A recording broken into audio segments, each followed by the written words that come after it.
Hello and welcome to UCN real estate fair Griha Pravesh. इस कार्यक्रम में जैसे कि आप जानते हैं हम रियल एस्टेट से जुड़ी हर जानकारी हासिल करने की कोशिश करते हैं और कुछ ऐसे प्रोजेक्ट्स के बारे में भी जानने की कोशिश करते हैं जो हमारे इन्वेस्टमेंट या हमारे खुद के घर के सपने को पूरा करने में मदद कर सकते हैं। और इसी विषय पर चर्चा करने के लिए आज हमने हमारे स्टूडियो में इन्वाइट किया है मिस्टर गौरव अग्रवाल जी को, जो कि हैं proprietor and director Sandeep jewellers private limited, यानी कि हम सबको जो नाम बहुत अच्छे से पता है SDPL, जिसे हम जानते हैं। सर, आपका बहुत बहुत स्वागत है इस कार्यक्रम में। Thank you. और जैसा मैंने शुरुआत में ही कहा, आज हम बात करने वाले हैं कि रियल एस्टेट के बारे में। कई सारे ऐसे कन्फ्यूजन्स होते हैं, क्वेरीज होती हैं लोगों की रियल एस्टेट में जब इन्वेस्ट करने जाते हैं, तो उसके बारे में तो आपसे जानेंगे और कुछ प्रोजेक्ट्स जो हमारे दर्शकों के लिए उनके सपने को पूरा करने में मदद करें। तो जैसे सबसे पहले मैं आपसे जानना चाहती हूँ कि अफोर्डेबल हाउसिंग आजकल हर कोई ढूंढता है, वो एग्जैक्टली होता क्या है? देखिए, गवर्नमेंट ने अफोर्डेबल हाउसिंग को डिफ़ाइन किया है कि कोई भी घर 45 लाख से नीचे अगर वैल्यू का है या 90 स्क्वायर मीटर्स या 1000 स्क्वायर फीट कारपेट एरिया से कम है, तो गवर्नमेंट ऑफ इंडिया ने उसको अफोर्डेबल हाउसिंग का दर्जा दिया है। तो 45 लाख से कम भी होना चाहिए और 1000 स्क्वायर फीट कारपेट एरिया से भी कम होना चाहिए। तो एक टिपिकल बात करेंगे नागपुर जैसी सिटी की, तो एक 2 बेडरूम का जो अपार्टमेंट रहता है that falls into the category of affordable housing. या 1 बेडरूम का फ्लैट अगर हम बात करते हैं तो 1 and 2 bedroom flats affordable housing के दायरे में बैठते हैं नागपुर में, 45 लाख एंड बिलो। ओके, यानी कि एक नॉर्मल, हम जैसे कहें एक मिडिल क्लास फैमिली के लिए उनके घर का सपना पूरा करने के लिए जितना रिक्वायरमेंट है उसको कहते हैं अफोर्डेबल। हाँ, मतलब देखिए, affordable housing can be different for different people. मतलब एक परिवार के लिए 10 लाख अफोर्डेबल हो सकता है, किसी दूसरे परिवार के लिए 30 लाख हो सकता है, किसी के लिए 1 करोड़ भी अफोर्डेबल हो सकता है।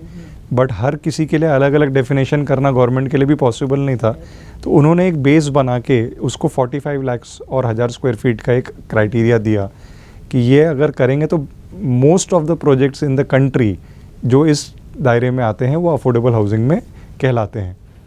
तो जो भी आदमी एक अपना खुद का घर देखना चाहता है, अगर वो 45 लाख से नीचे लेता है फ्लैट की कीमत या 1000 स्क्वायर फीट से कम, दोनों कंडीशन होती है, तो उसको गवर्नमेंट ने कुछ छूट भी दी है। उसको GST 1% लगता है, अगर 45 लाख के ऊपर रहता तो GST 5% लगता है। तो गवर्नमेंट ने सिर्फ डिफाइन नहीं किया, उसको define in terms of taxation भी किया। बिल्कुल, यानी उन्होंने अपनी तरफ से भी सपोर्ट दिया है कि आपका जो सपनों का घर है वो आपको कहीं बोझ ना लगे, खुशियां दे आप। सर, और एक चीज़ ऐसी है कि कई बार हमने ऐसा देखा है कि जो रेडी प्रोजेक्ट्स होते हैं उसमें इन्वेस्ट करने से अच्छा है कि आप ऑनगोइंग प्रोजेक्ट्स में इन्वेस्ट करें, ऐसा कई लोगों का कहना होता है। तो उसके बारे में आप क्या कहते हैं? देखिए, इसको मैं थोड़ा अलग तरीके से आपको समझाने की कोशिश करता हूँ। एक समय था जब ऑनगोइंग प्रोजेक्ट्स में इन्वेस्ट करने में लोगों को रिस्क लगता था, क्योंकि जो भी बिल्डर है वो काम टाइम से करेगा नहीं करेगा, क्वालिटी देगा नहीं देगा, बहुत सारे इश्यूज़, डर रहता था मन में। बट अभी लास्ट 5 साल से रेरा नाम का एक कानून आ गया है, which is the real estate regulatory authority, और सारे प्रोजेक्ट्स रेरा के तहत में ही करना कंपलसरी हो गया है। कोई भी बैंक हाउसिंग लोन नहीं देती अगर आप रेरा में नहीं हो, कोई भी रजिस्ट्री डॉक्यूमेंट की होती नहीं अगर आप रेरा में रजिस्टर्ड नहीं हो। और रेरा कानून ने पूरा ट्रांसपेरेंट कर दिया working. Every developer has to disclose everything on the RERA's website कि वो प्रोजेक्ट कितने दिन में करने वाला है, क्या स्पेसिफिकेशंस देने वाला है, कितनी गार्डन एरिया देने वाला है, कितने एमिनिटीज़। तो ऐसा कुछ भी वो नहीं है उसमें प्रोजेक्ट में जो वो बता रहा है और वो नहीं करेगा, क्योंकि अगर नहीं करेगा तो रेरा अथॉरिटी उसके ऊपर एक्शन ले लेगी। So a developer has to disclose everything. Day 1 पे मुझे डिसाइड करना है कि मैं उस प्रोजेक्ट में क्या क्या करने वाला हूँ। वो मेरे ब्रोशर में भी वही रहना चाहिए और रेरा के वेबसाइट पे भी वही रहना चाहिए और अग्रीमेंट में भी वही रहना चाहिए। अच्छा, कहीं भी डिफरेंशिएशन हुआ तो जो कंज्यूमर है वो रेरा की वेबसाइट पे जाके कंप्लेन कर सकता है। आपका जो सवाल था कि रियल एस्टेट में अंडर कंस्ट्रक्शन प्रोजेक्ट्स में इन्वेस्ट करने से फ़ायदा ज़्यादा है कि रेडी, बनते समय जब पैसे कोई इन्वेस्ट करता है तो उसको जो रेट मिलता है प्रोजेक्ट में वो हमेशा बेटर रेट रहता है। बनने के बाद प्रोजेक्ट का रेट थोड़ा बढ़ जाता है। जो डेवलपर को पैसे लगाने पड़ते हैं उसमें बुकिंग के साथ साथ पैसे आते जाते हैं, तो जो रेट ऑफर होता है, जैसे फॉर एग्जांपल अगर एक प्रोजेक्ट स्टार्ट होता है वो 3,000 रुपये स्क्वायर फीट में अगर बेचता है तो ख़त्म होते होते वो 4,000 रुपये स्क्वायर फीट हो जाता है। ऐसा क्यों? क्योंकि एवरेज कॉस्टिंग पे ही काम करता है कोई भी डेवलपर, कि भी स्टार्ट कर रहा है तो वो मेरे ऊपर भरोसा कर रहा है तो उसको बेनिफिट मिलना चाहिए। मिड लेवल पे आता है तो सैंपल फ्लैट देख रहा है, उसको दिख रही है चीज़, फिर इन्वेस्ट कर रहा है तो वो और तो थोड़ा महंगा होता है। बनने के बाद ले रहा है तो पूरी लागत मैं लगा चुका हूँ, I have already paid banks huge interest cost, तो वो कहीं ना कहीं कंज्यूमर से ही रिकवर होना है। तो जो जितनी जल्दी डिसीजन लेता है अंडर कंस्ट्रक्शन में वो उतना फ़ायदा है। और जो डर था पहले कि ये होगा नहीं होगा, टाइमली होगा नहीं, वो रेरा से उसको बहुत बड़ी सपोर्ट मिल गई। और बैंक से लोन लेना चाहिए सो दैट आपको एक कंप्लीट ट्रांसपेरेंसी की फीलिंग है इसमें। तो under construction is always better then ready position. Sir जैसे अभी आपने कहा रेरा के बारे में, तो जो भी इन्वेस्ट कर रहे हैं वो कैसे पता कर सकते हैं कि वो जिनके साथ में काम कर रहे हैं, मतलब जिनके किसी प्रोजेक्ट में इन्वेस्ट कर रहे हैं, वो बिल्डर्स एंड डेवलपर्स जो हैं वो रेरा में रजिस्टर्ड हैं या नहीं है, या ऐसा कोई डॉक्यूमेंटेशन होता है उनके पास या कैसे? बहुत सारी चीज़ें हैं जो एक बायर ने बिल्डर से पूछना चाहिए घर खरीदने के पहले। कोई सोच सकता है कि मैं अपने फ्रेटर्निटी के अगेंस्ट बोल रहा हूँ, बट मैं अपने फ्रेटर्निटी के फॉर बोल रहा हूँ, ऐसी मेरी सोच है। जितना ऑर्गेनाइज्ड एंड डेवलप्ड मार्केट रहेगा उतना कंज्यूमर के लिए भी अच्छा है और डेवलपर के लिए भी अच्छा है। अनफॉर्चुनेटली जब बायर आता है तो वो सिर्फ एक ही चीज़ पूछता है कि सर डिस्काउंट कितना मिलेगा। वो कभी नहीं पूछता कि आपकी बिल्डिंग सैंक्शन है क्या, वो कभी नहीं पूछता कि कौन से बैंक से लोन होगा, आप रेरा में रजिस्टर्ड हो कि नहीं, आप क्या स्पेसिफिकेशंस, कौन सी क्वालिटी के वायर लगा रहे हो, कौन सी क्वालिटी की सीमेंट यूज़ कर रहे हो, ये कुछ नहीं पूछता। वो सिर्फ एक चीज़ पे अटक जाता है कि मेरे को डिस्काउंट कितना मिलेगा। और अनफॉर्चुनेटली उसके कारण जो थोड़े फ्लाई बाय नाइट ऑपरेटर्स रहते हैं या थोड़ा कम क्वालिटी में काम करते हैं, वो एक डिस्काउंट ज़्यादा दे देते हैं, वो कस्टमर को खींच लेते हैं और बाद में झगड़ा होता है बिकॉज वो अनऑर्गेनाइज्ड आदमी के पास जाके bad quality bad legal product में फंस गया। तो सबसे पहले रेरा की वेबसाइट जो है वो पब्लिक वेबसाइट है maharera.gov.in, उसमें कोई भी जा सकता है। जिस भी डेवलपर ने जो भी प्रोजेक्ट का नाम दिया उसमें वो सर्च कर सकता है। अगर वो रजिस्टर्ड नहीं है तो वो डेवलपर से उसने पूछना चाहिए कि तू ये क्यों नहीं रजिस्टर्ड है। That means that is a flag of, कहीं ना कहीं कुछ गड़बड़ है। ओह, मतलब जो भी ईमानदारी से काम करें वो सारे के सारे आपको वहाँ प्रोजेक्ट्स मिलेंगे। कानून वही। अभी आप नागपुर में गाड़ियाँ चलती है, कोई गाड़ी में नंबर प्लेट नहीं है तो वो अटपटा लगता है ना कि भाई गाड़ी में नंबर प्लेट क्यों नहीं है। तो कंपलसरी है, अगर रेरा तो कंपलसरी है, मेरे लिए कंपलसरी है और आपके लिए नहीं है, ऐसा नहीं है। For everybody it is compulsory. Sir मुझे लगता है आपके इस जवाब से आपकी फ्रेटर्निटी क्या, हमारे दर्शक भी सभी बहुत खुश होंगे, क्योंकि ये सबसे बड़ा पॉइंट आता है जहाँ पे लोग फंस जाते हैं। वो फंसने का कारण खुद कंज्यूमर है, बिकॉज वो डिस्काउंट के लालच। देखिए इट्स अ ह्यूमन टेंडेंसी, अपने को भी कोई ऑफर दिखता है तो अपने को लगता है यार ये ले लो, बट वो चीज़ सही है कि नहीं अपने को पहले वो देखना चाहिए। Offer should be secondary. I should not buy a house क्योंकि वो 1 लाख रुपए सस्ता मिल रहा है। बराबर है। वो हाउस अच्छा है, वो मेरा डिसीजन मेकिंग फैक्टर होना चाहिए। 1 लाख रुपए सस्ता मिल रहा है, मेरा डिसीजन मेकिंग फैक्टर नहीं होना चाहिए। काफ़ी सारे लोग ऐसे होते हैं जिनका कहना होता है, मतलब खासकर हम कहे तो जो घर के बुजुर्ग होते हैं उनका कहना है कि आप EMI जो पे करते हैं वो बेटर है रेंट पे करने से। तो इसके बारे में आप क्या गाइड करेंगे? देखिए इसमें अगेन मैं थोड़ा 15-20 साल पहले की हिस्ट्री से स्टार्ट करता हूँ। EMI इज़ आप हर महीने एक किश्त भर रहे हैं, आपके 25 जो भी डेट रहेगी उस डेट को किश्त लगनी है। रेंट और वो 20 साल के टेन्योर की जनरली लोग लेते हैं, 20 साल का लोन लेते हैं, तो आपका 20 साल तक EMI अमाउंट मोर और लेस फिक्स्ड रहता है। रेंट हर साल 5% से बढ़ता है या हर 3 साल में 15% से बढ़ता है। आपको मकान मालिक 3 साल बाद बोल सकता है कि खाली करो, मेरे को दूसरे को देना है। तो आपको 20 साल में हो सकता है 4 या 5 बार घर बदलने की ज़रूरत पड़े। आप खुद के घर में जो फर्नीचर बना रहे हैं या इलेक्ट्रिकल अप्लायंसेस इंस्टॉल कर रहे हैं वो आपके हैं। घर बदलना पड़ता है तो आपको शिफ्ट करने के खर्चे बार बार लगते हैं। तो डेफिनेटली रेंट से EMI इज़ ऑलवेज बेटर। और आज की तारीख में जब होम लोन रेट 6.5-7% के रेंज में चल रहे हैं, आज हमको इससे ज़्यादा तो 2 साल पहले एफडी के रिटर्न मिलते थे, आज 6.5-7% में होम लोन मिल रहा है। जी। वो रेट पे आपने रेंट भरना बिल्कुल भी वाजिब नहीं है।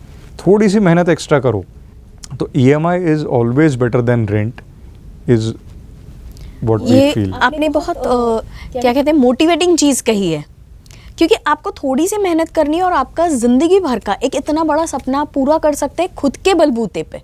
सर अभी आपने कहा कि जैसे एक एग्जाम्पल ही था, लेकिन फिर भी कि कुछ लोग होते हैं जिनका 10-15 लाख का लाइफ टाइम इन्वेस्टमेंट करते हैं वो, और कुछ लोग होते हैं जो करोड़ों के करते हैं। तो ऑब्वियसली कि इनके एक्सपेक्टेशंस भी उसी हिसाब से होंगे जिस हिसाब से वो इन्वेस्ट कर रहे हैं, लेकिन एक जनरल प्लेटफॉर्म पे अपने जो कस्टमर्स हैं उनका जनरल एक्सपेक्टेशन सेटिस्फाई कैसे करते हैं आप? देखिए, हमारी सोच इसमें जो रही है एज अ कंपनी, हमने लास्ट 3 साल पहले अपने SDPL को 2 हिस्सों में काम करने के लिए किया है। एक SDPL ब्रांड में काम कर रहे हैं हम, और एक SDPL आश्रय नाम का हमने सब ब्रांड क्रिएट किया। SDPL आश्रय इज़ प्योर अफोर्डेबल हाउसिंग, जो नागपुर के डेफिनेशन में अफोर्डेबल में बैठे 15 लाख रुपए से लेकर 25 लाख रुपए के घर। सो 1 bedroom is around 15 lakhs and 2 bedroom is around 25 lakhs। ये हमने एक ढाबा से चालू किया था अमरावती रोड पे, फिर हमने कामटी रोड पे किया, हमने उसके बाद बेलतरोड़ी में किया, गोदनी में किया, अभी हज़ारीपहाड़ में किया। तो ये पूरे सिटी वाले एरियाज़ में ही जहाँ आज आदमी रह सकता है। It is not a futuristic area. हाँ, यानी आपको कहीं बहुत बाहर जाने की जरूरत नहीं है ना। मेरे चारों तरफ आबादी ऑलरेडी है उस एरिया में, और आपका वर्क प्लेस वहाँ से 5 मिनट 10 मिनट दूर वाले लोकेशन से है। तो हमने जब ये पहली बार काम किया तो हमने रियलाइज़ किया कि आप जो 1 करोड़ रुपए के फ्लैट में स्पेसिफिकेशंस दे रहे हैं, आपने वही सब चीज़ें 15 लाख में भी देनी चाहिए, क्योंकि जो आदमी घर खरीद रहा है वो तो अपनी ज़िंदगी भर की कमाई लगा रहा है। ओवरऑल हमने जो फिनिशिंग प्रोडक्ट्स देखे हैं, we have used the same, only the difference is the size of the flat is smaller. हमने कोई भी प्रोजेक्ट में कोई भी स्पेसिफिकेशंस में कॉम्प्रोमाइज़ कहीं पे भी नहीं किया। जैसे हमने खुद के कुछ मिनिमम स्पेसिफिकेशंस बनाए हैं। We are using vitrified tiles in all our projects, Jaquar या इक्विवेलेंट के फिटिंग्स यूज़ करते हैं, एंकर या पैनासोनिक के वायर्स एंड स्विचेस यूज़ करते हैं, ऑटोमेटिक लिफ्ट्स ही लगाते हैं, वी डोंट पुट दी जाली वाले लिफ्ट्स, और जनरेटर बैकअप मेरे हर स्कीम में मस्ट है जो कॉमन एरियाज़ और पंप्स को केटर करता है। फायर फाइटिंग इक्विपमेंट्स हमारे हर प्रोजेक्ट में फिक्स्ड हैं। तो अब ये रिक्वायरमेंट है नहीं है, कितने हद तक है, फिर भी हम ये कर रहे हैं। ऑटोमेटिक लिफ्ट लगाना मेरे लिए कोई कंपलसरी नहीं है, लेकिन वो 15 लाख का ले रहा है इसलिए उसको ऑटोमेटिक मत दो। ये क्यों, उसको अच्छी चीज़ दो, वो अच्छा अप्रिशिएट करेगा। और उसी तरह से हमने ये सारे स्पेसिफिकेशंस को अपने स्टैंडर्ड बना दिए। अब नए प्रोजेक्ट्स में एक और चीज़ हमने सोचा है कि we will be installing solar electricity also for common light and electricity.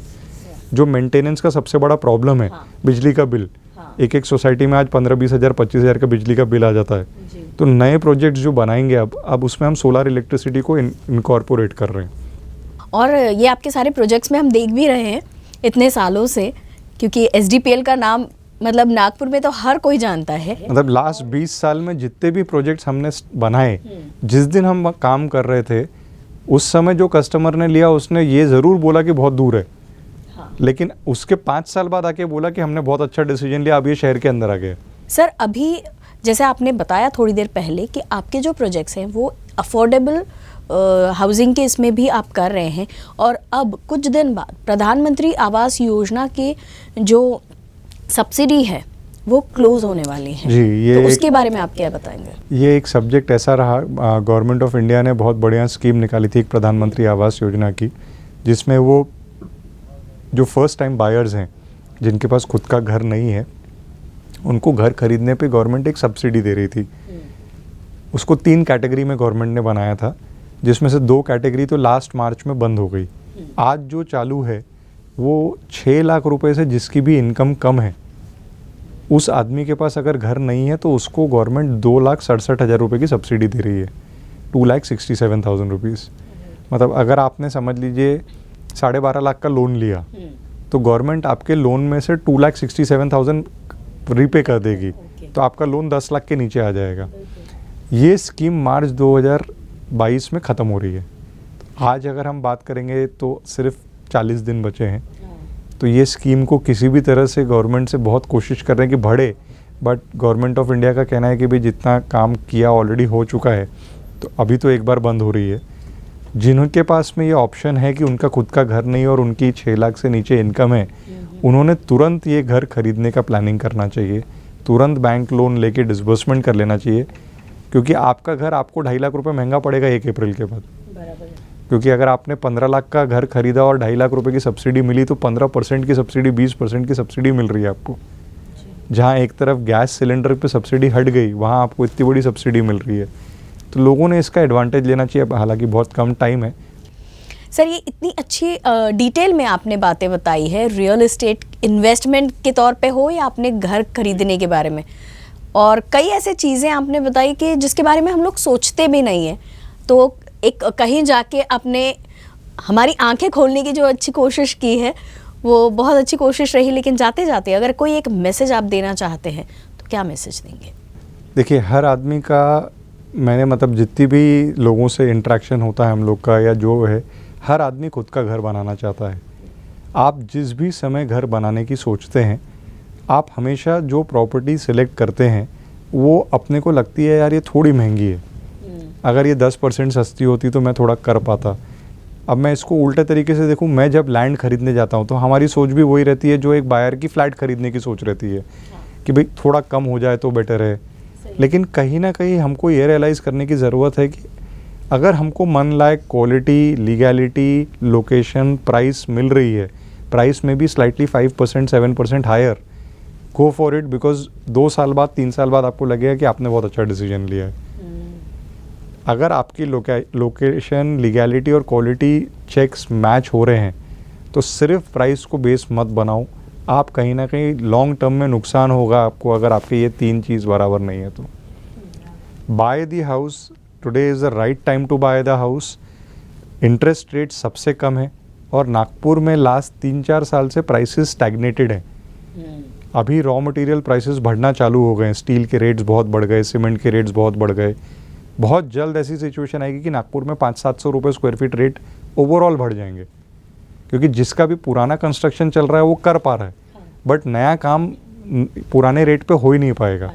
तो वो एक ट्रांजिशन आएगा 6 महीने से 8 महीने के अंदर कि आपका घर जो आज आप सोच रहे हो वो 10% से 15% महंगा हो जाएगा।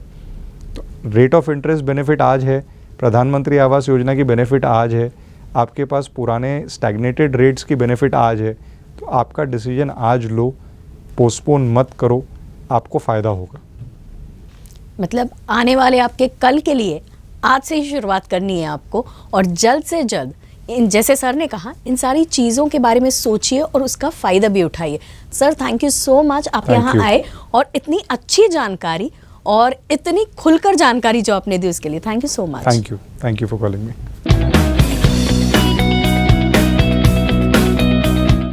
SGPL आश्रय के अंतर्गत नागपुर की 5 विभिन्न जगहों पर 1 या 2 BHK फ्लैट सिर्फ 14.99 लाख से उपलब्ध। इन निर्माणाधीन योजनाओं पर 2.67 लाख की PMAY सब्सिडी का लाभ सिर्फ 31 मार्च 2022 तक। जल्दी बुक करें।